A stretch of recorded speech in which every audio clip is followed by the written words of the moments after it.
Hey guys, I've been thinking we need to generate a little buzz. We need to generate a little enthusiasm. So I'm going to try something called a selfie, okay? On the count of three. 1, 2, 3. What's up? All right. Sydney Derek, let's go. On the count of three. Happy holidays. 1, 2, 3. Happy holidays. Oh, that's great. That's great. All right, I'm going to tweet this out. I'll be right back. If you have seen The Office, you get the joke.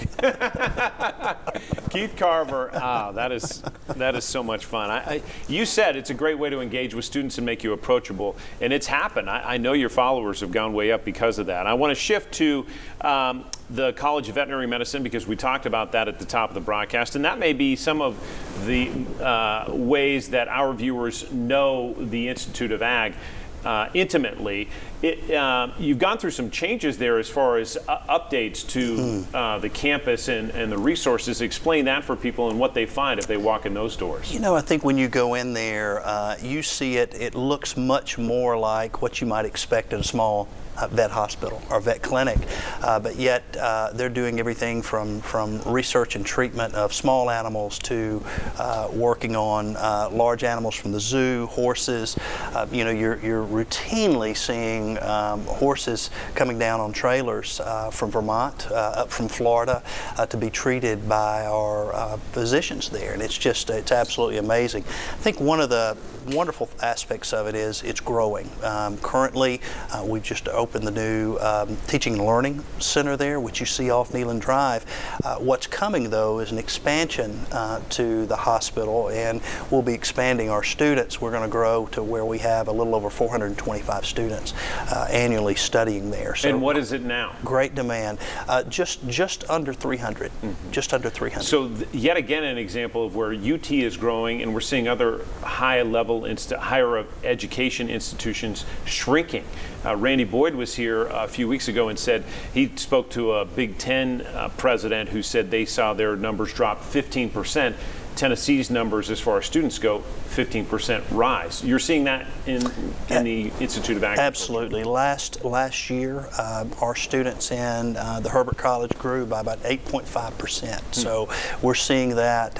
It's wonderful. I think students realize that the university is not only a wonderful place to come and get a degree, and really credit Chancellor Plowman and her marketing team and admissions team for doing that, but I think system-wide, President Boyd has been really good about promoting the University of Tennessee in all its campuses. But to be honest, something we were talking about before we went on air, when a student and family comes and arrives in East Tennessee and Knoxville, it makes an even more compelling argument to come to school here. What sort of capital needs do you see or would you anticipate for UTIA, either here at UTK or across the state? You know, I think great investments are being made in our research and teaching facilities right now, and especially when you look at the College of Vet Med, what's happening there. I think for the future, though, we talked about state 4-H earlier, 136,000 young Tennesseans participating in that. Those facilities are outdated, and so I think you'll see us look to make some investment in our 4-H centers, our extension offices, but also our research, the 10 research centers across the state. I want to talk about research because that can affect the bottom line for consumers. Explain UT's role in that and what's being done. Absolutely. Last year, about $80 million in research awards for UTIA, which is our largest ever. And when you think about what's driving that, well, it's faculty, it's researchers out looking to produce a better soybean, to protect cows, to look at better ways to process milk. And so that money that comes in the research door really goes back out to consumers, which is fantastic.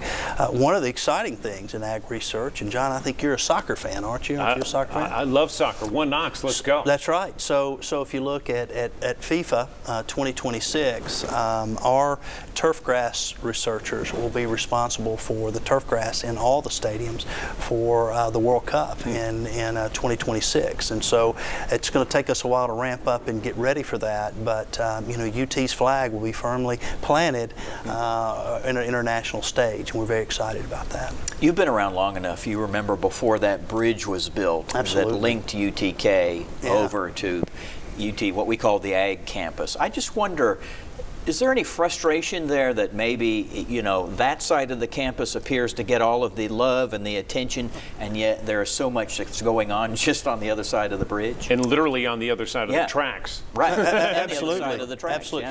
yeah. I think that Joe Johnson Bridge has really opened things up, because even if students are studying agriculture, they're going right across the bridge to the rec center, or going in for an afternoon game at the baseball field. So I think not having, when I was in school here, you had to walk across the water pipe to get across, Yep. or take your car around Neyland Drive to get there, and now it's just a short hop across. And so I think it's really opened up the Ag campus, and it's less of a East and West campus and more like a UT campus.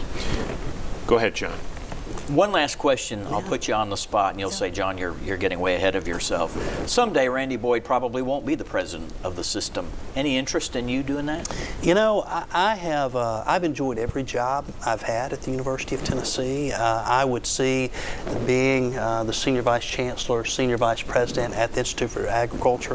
If I'm fortunate enough to be in this job longer than 2 years, I could see myself doing this role for a long time. John, it's the first time in 26 years at UT that I'm doing in a role that impacts every home and every family across the state. So I am really excited to be where I am doing what I'm doing, and love working with Chancellor Plowman and President Boyd. I think the stars are really aligned when you look at the Knoxville campus and the UT system with two powerfully good leaders, and really looking forward to working with both of them. Keith Carver, we appreciate the conversation this morning. We'll see you online on Twitter, and hopefully in person again very soon. Absolutely. Thank you very much. Thank you. We're back to recap of what happened in the week in politics with John North.